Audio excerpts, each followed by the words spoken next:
Dalam hadis lain beliau bersabda, bersihkanlah harta kalian dengan membayar zakat dan sembuhkanlah penyakit-penyakit kalian dengan bersedekah.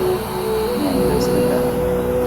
Sedekah ini bala musibah tidak dapat meninggalkan sedekah. Anjuran sedekah. Bersihkanlah harta kalian dengan membayar zakat dan sembuhkanlah penyakit-penyakit kalian dengan bersedekah.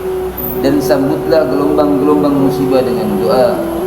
Dalam kitab At-Targhib, dalam kitab Kanzul Umal disebutkan tentang beberapa hadis hendaknya penyakit-penyakit diobati dengan sedekah.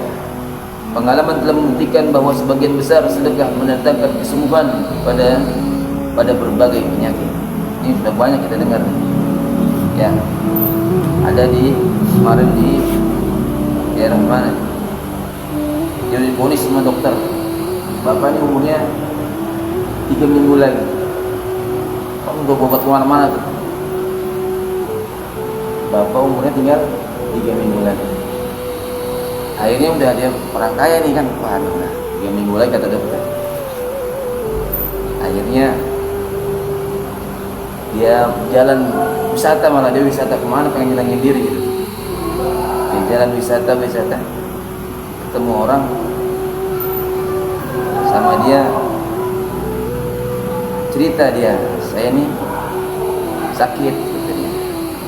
Kata dokter 3 minggu lagi meninggal. Terus dia ketemu orang, cerita orang itu susah kan. Akhirnya sama dia dikasih sedekah lah, maksudnya dia bantu orang bentar lagi mati gitu kan. Dia setiap ketemu orang dikasih sedekah sama dia, dibantu lah intinya. Kalau dia orang kaya, setiap ketemu orang dibantu. Lagi jalan-jalan nih ketemu orang dibantu. Terus udah mendekati 3 minggu yang dokter bilang itu, dia datang lagi ke dokternya. Dia udah, maksudnya sakitnya sakit dalam lah, jantung atau apa. Datang lagi ke dokternya. Maka ketika dicek udah, maksudnya untuk proses lah dokter. Maka dokternya kaget, ternyata sakitnya itu hilang. Sebab dia itu nggak tahu-tahuan, orang ngapa-ngapain, orang liburan aja pikir mau udah mati kan, liburan. Tapi karena dia, masya Allah. Dan ada juga pernah kisah tuh, seorang yang perempuan kanker itu, kanker rahim yang tadi pokoknya parah itu. Dia sedekah subuh, rumah sedekah. Kan pahalanya banyak tuh sedekah subuh. Memang sedekah luar biasa lah pokoknya. Akhirnya dirutinin tiap pagi sedekah. Dan saya pun kemarin waktu saya mau operasi itu ginjal itu, saya dengar Ustaz siapa itu? Almarhum yang bewok tuh. Ustaz siapa itu? Yang meninggal Covid kemarin. Ustaz Allah Muslim, lupa. Zulfikar. Bukan, yang dari Saudi. Di Jabar. Almarhum, masya Allah ya. Saya kan ginjal kemarin nih, suruh operasi ya. Cuman kayak saya teman-teman di grup Terjun Nabawi, grup herbal, bukan saya suruh minum daun seledri, syariatnya daun seledri, daun cabeling, dan kumis kucing, sama kelapa hijau, dan sedekah subuh kita hajat kita tuh, katanya sedekah subuh apapun hajat kita. Ya itu ya, saya bilang ya Allah jangan sampai operasi aja, intinya gitu. Ya Allah jangan sampai operasi, tiap subuh berapa ya tuh mas. Kalau saya kan di sini kan ininya karena sebab hilang itu, jadi termal masjidnya nggak ada kotak amalnya. Saya termasukin di kaleng tulis sedekah subuh itu. Saya masukin dia, ya Allah bukan aja saya jangan operasi. Itu masya Allah ya. Sebagiannya itu tadi minum syariatnya tuh sedekah subuh. Akhirnya itu dokter udah ponis, bapak harus operasi. Makanya saya cerita ini dengan sedekah subuh nih.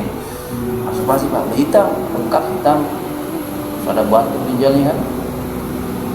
Itu pas terakhir itu saya pas minumin itu lahir mau hari ke-30 sakit keluar gitu kayak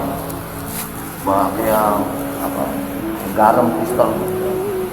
Iya, bentuk garam tapi garam besar gitu. Berdarah gitu. Akhirnya wah udah ya, udah mas. Saya sering kata itu kan orang pinjam kan pinjam. Iya. Akhirnya sudah keluar itu minggunya saya cek, saya USG lagi ya. USG, laporan lagi dokter ini. Bapak minum apa ini katanya? Ini ginjalnya sudah normal. Katanya udah nggak hitam ini, masya Allah, memang seperti itu. Memang kita hajat aja kalau ada suatu hajat. Jadi kan karena Nabi bersihkan harta kalian dengan sedekah, sembuhkan penyakit kalian dengan sedekah. Hajat kita minta sama Allah sedekah. Sedekahnya nggak mesti banyak, istiqomah aja. Berapa kita buat istiqomah, tapi nggak bilang langsung sedekah hilang, enggak, harus buat terus dengan keyakinan kan. Iya, keyakinan, maksud kita nggak sedekah. Memang amal ini kan, coba orang amal sholat ya, sahabat nggak punya apa-apa di rumah, sholat nggak langsung dapat, nggak, sholat lagi sampai sholat itu gilingan gandum Ali itu keluar gandum, bayangin gilingan gandum kosong sampai keluar gandum. Jadi intinya amal itu buat istiqomah sedekah gitu. Dengan amal itu dengan sedekah dengan istiqomah. Ini penyakitnya cerita. Makanya kalau ada kita coba dah yakin dulu, Nabi yang kata Nabi pun nggak pernah salah. Nabi itu buat kita pernah ada yang salah kecuali wahyu dari Allah akan perkataan Nabi. Ini kata Nabi, sembuhkanlah penyakit kalian dengan sedekah. Rasulullah SAW bersabda dalam sebuah hadis, obatilah orang yang sakit di antara kalian dengan bersedekah. Karena dengan sedekah dapat menghilangkan kehinaan dan untuk obat segala penyakit. Juga dapat melipat gandakan kebaikan serta menambah umur dan meningkatkan hikmah. Rasulullah SAW bersabda, bersedekah menahan 70 bala. Yang paling ringan adalah penyakit kusta dan belang. Dan beliau juga bersabda, ubahlah kegelisahan dan kesusahan kalian dengan bersedekah. Dengannya Allah Subhanahu wa taala akan menghilangkan musibah yang menimpa kalian dan akan menolong kalian atas musuh-musuh kalian dalam kitab Kanzul Mal. Sedekah juga dapat menutup